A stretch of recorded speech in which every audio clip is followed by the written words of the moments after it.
Bom dia a todos que nesta manhã estão nos assistindo pelo nosso canal no YouTube, Pastor Charles Souza, Casa de Oração Valentes de Cristo. Se inscreva aí no nosso canal, clique no sininho para que você possa receber todas as nossas notificações. Deixe um like, deixe um joinha, porque o YouTube ele entende como conteúdo relevante e ele transmite a outras pessoas, fazendo de você também um colaborador, um propagador da palavra de Deus.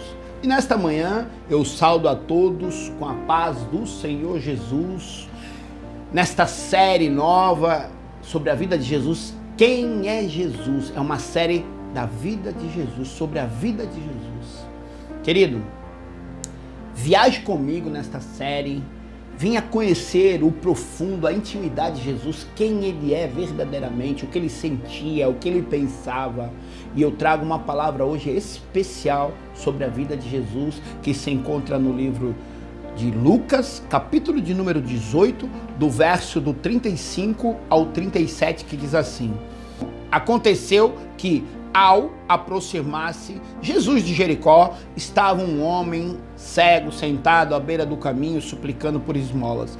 Assim que ouviu a multidão passando, preste atenção, multidão, ele perguntou do que se tratava aquilo, e informaram-lhe: é Jesus de Nazaré que vem passando. E é só até aí. Querido, preste atenção. Em muitas narrativas bíblicas, a Bíblia vai falar que onde Jesus estava, onde Jesus passava, ou por onde ele andava, sempre ele atraía uma multidão. E é exatamente assim a cena. Tem um cego sentado à beira do caminho que ouve dizer que Jesus vem passando ali, porque ele escuta uma multidão passando, porque cego não vê, ele só escuta. E ele pergunta: o que está acontecendo aí? Porque vem essa grande multidão no caminho de Jericó. E eles falam: ó, é Jesus de Nazaré, o Filho de Deus. As pessoas ouviam falar de Jesus, dos milagres que Jesus fazia, daquilo que Jesus proporcionava. Então, atraía a multidão, porque a multidão, as pessoas rejeitadas, pessoas com problemas, pessoas enfermas, elas não ficavam dentro do templo, elas ficavam fora do templo. E Jesus percorria fora do templo, ele andava fora do templo, em muitos caminhos, ele percorreu quilômetros de caminhos. E aí, a Bíblia vai falar que ele está vindo com uma multidão. Multidão naquela época que seguia Jesus, havia alguns tipos de pessoas que se misturavam em meio a essa multidão. Algumas pessoas que andavam no meio dessa multidão, elas queriam especular.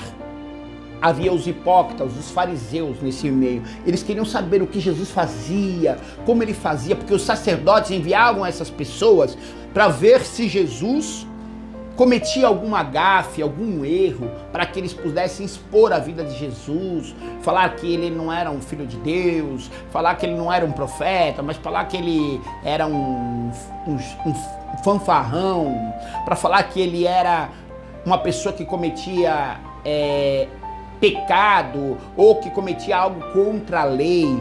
Nesta multidão também haviam pessoas que queriam apenas alcançar os milagres, queriam tirar algo de Jesus, porque onde Jesus passava ele curava, né? Ele libertava. Então muitas pessoas só acompanhavam ele querendo tirar algum benefício de Jesus.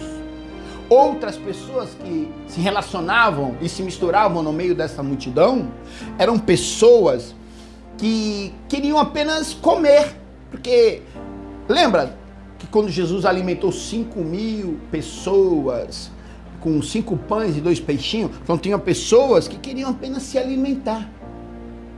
Tinha outras pessoas que queriam ouvir o que ele falava, mas tinha pessoas que se destacavam.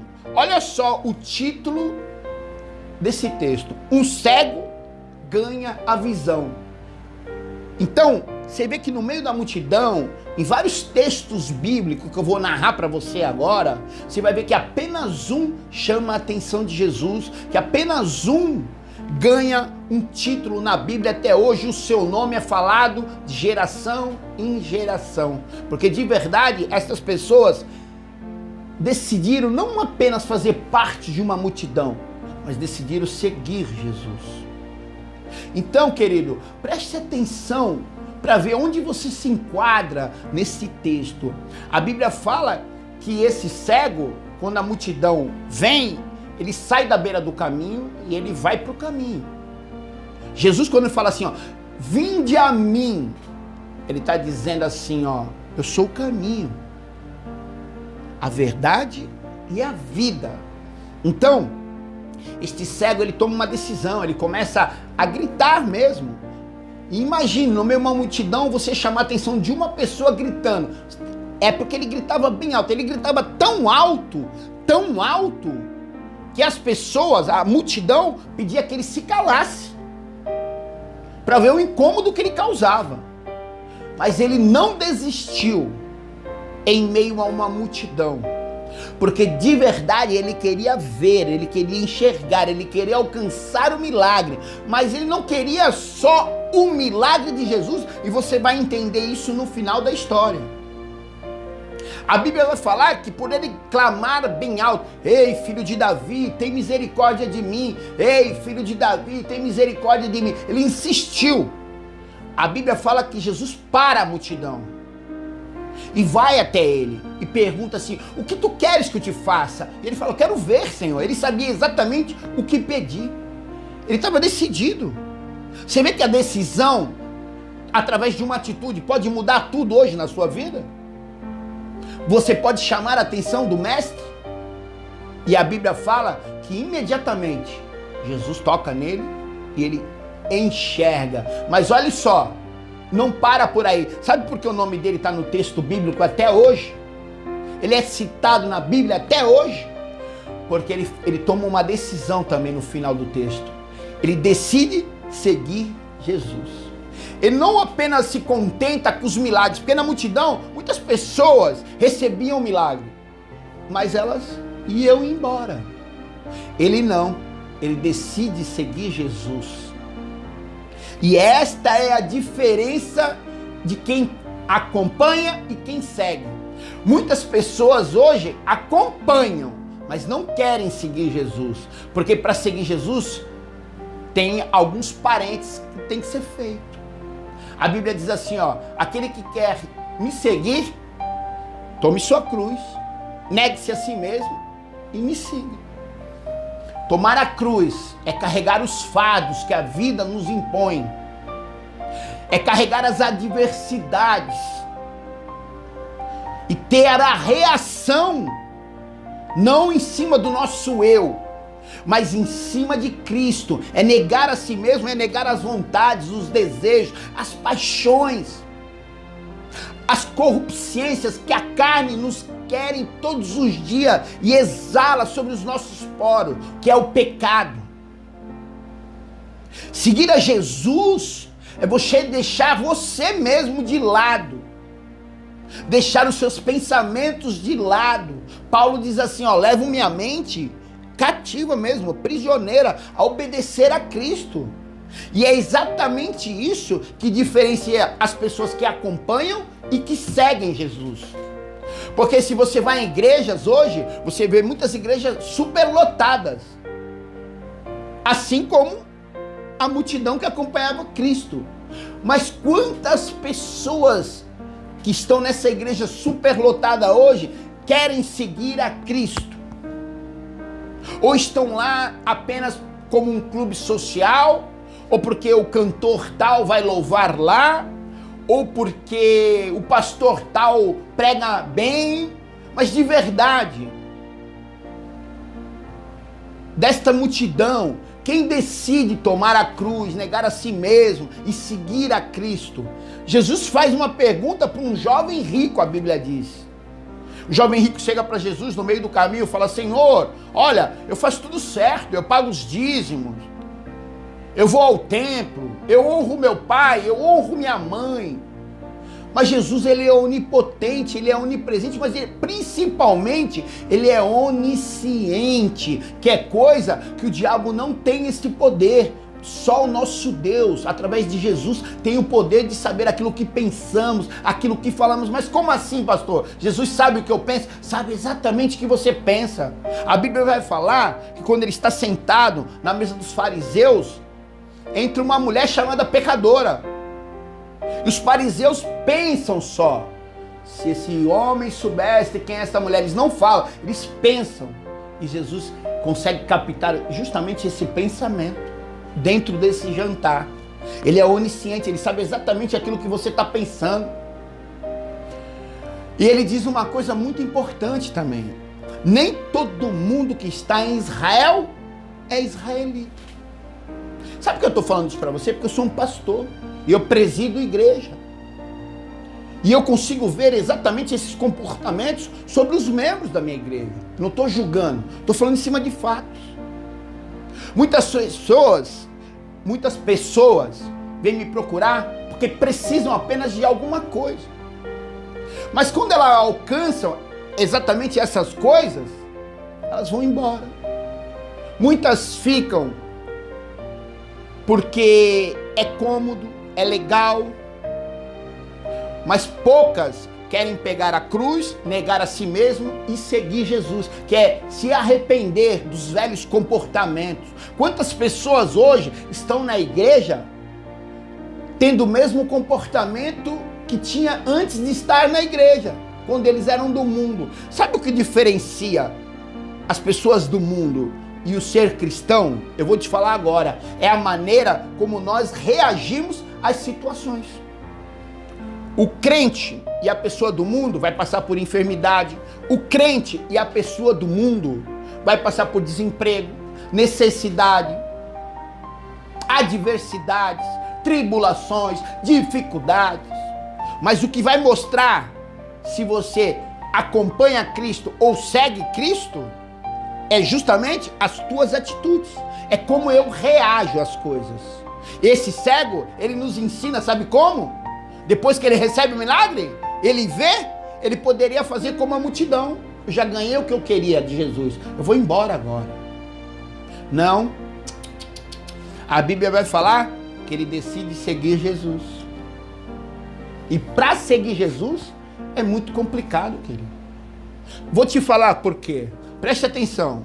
A Bíblia vai falar que quando Jesus prega veementemente, duro, os discípulos vão todos embora. Ficam só os apóstolos, os 12. E aí Jesus diz para eles assim, ó: se vocês quiserem ir também, vai. Agora é o momento, vai embora. E aí Pedro vai dizer assim: para onde iremos nós, Senhor? Se só tu tem a palavra de vida eterna. Mas preste atenção, não acaba por aí.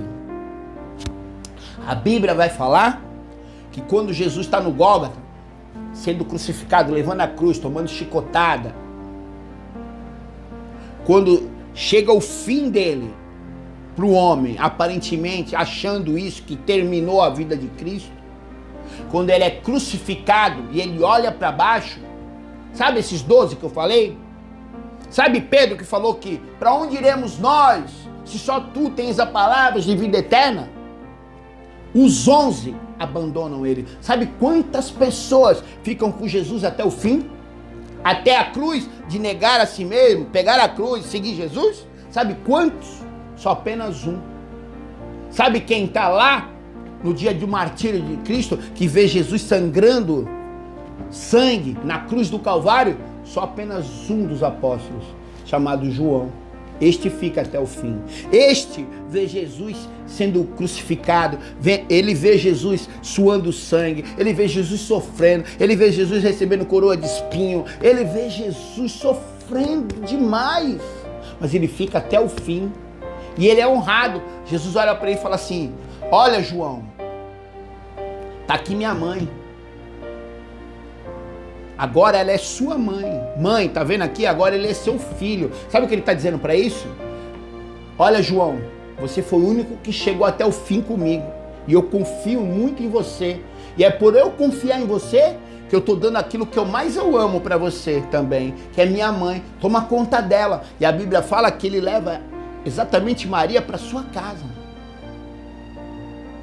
Então Jesus, quando chega no fim dele, no momento da cruz, de suportar ali, ele só tem um ali, ó.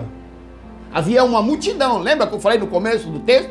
Jesus era acompanhado por uma multidão, mas no momento de dificuldade dele, no momento da morte dele, para os homens, só havia um ali, chamado João.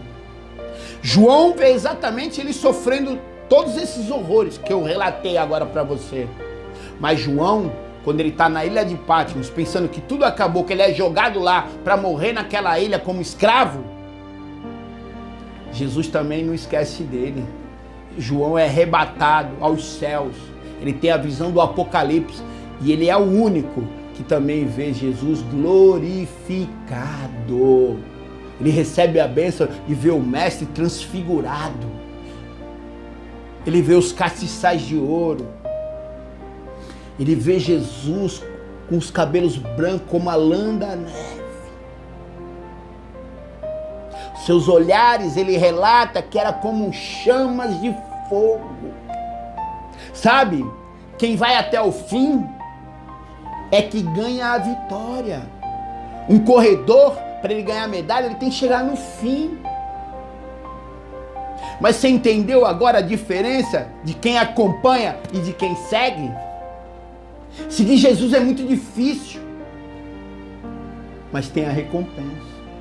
Bem-aventurados aqueles que forem caluniados, perseguidos, injuriados pelo meu nome. Ele diz assim: grande será a recompensa no céu. Então tome a decisão no dia de hoje.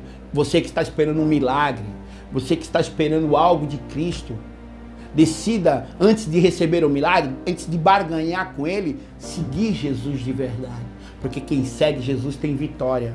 Jesus nunca falou e nunca enganou que você não vai ter dificuldade, que você não vai ter aflição. Ele diz assim, ó: no mundo havereis de ter as aflições, mas tem de bom ânimo, porque em Jesus Cristo nós somos mais que vencedores. Quer ter vitória na tua casa? Decida seguir Jesus. Quer ter vitória? Pare de acompanhar ele, decida seguir ele de verdade. Porque muitas pessoas estão na igreja há muito tempo e a vida não muda.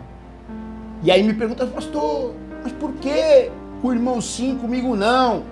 Porque eu tenho que sair da multidão para que o meu nome venha a ser citado para sempre. No livro da vida ele venha a ser escrito. Eu tenho que decidir pegar a minha cruz, negar a mim mesmo e seguir a Cristo. E esta é a palavra que Deus colocou nesta manhã sobre a vida de Jesus para você. Que Deus abençoe vocês, meus amados. E não esqueça, em Jesus Cristo, nós somos mais que vencedores. Deixe aí seu pedido de oração em nossos comentários. Deixe aí o seu nome. Toda quarta-feira nós estamos orando por você lá no monte, clamando para Deus, para que você venha ter a sua libertação, para que você venha ter a sua vitória. Porque quem clama tem resposta. E eu quero orar com você nesta manhã. Leve seu pensamento e curve sua cabeça comigo. Senhor, meu Pai, meu Deus, que essas pessoas, Pai, hoje possam tomar a decisão de sair da multidão, Senhor, e decidir te seguir, Senhor. Sabemos que te seguir, Senhor, é muito difícil e é para poucos, porque a porta é estreita e nós sabemos. Mas sabemos que logo após, Senhor, vem a vitória, porque no Teu nome, Senhor, há poder, no Teu nome há vitória, no Teu nome há recompensa, Pai. E a vitória, nós sabemos que ela está no fim, Senhor. Que esta palavra que foi ministrada do Teu coração, Senhor, para estas pessoas, possa adentrar, Senhor, as mentes, os corações, Pai, e para que haja mudança, essas pessoas venham tomar a decisão de te seguir verdadeiramente, meu Pai, que elas venham ter relacionamento, que elas venham ter comunhão contigo, Senhor. Senhor, dá vitória ao teu povo, Senhor, é o que eu te peço, consagro e agradeço em nome de Jesus, amém. Que o grande amor de Deus, a graça do nosso Senhor Jesus Cristo, as doces consolações e a comunhão do Espírito Santo sejam sempre com vocês, não somente hoje, mas para toda a eternidade. É o desejo do pastor Charles Souza e da Casa de Oração Valente de Cristo para a sua vida. Que Deus abençoe vocês, meus amados. Venha viajar nessa série Quem é Jesus.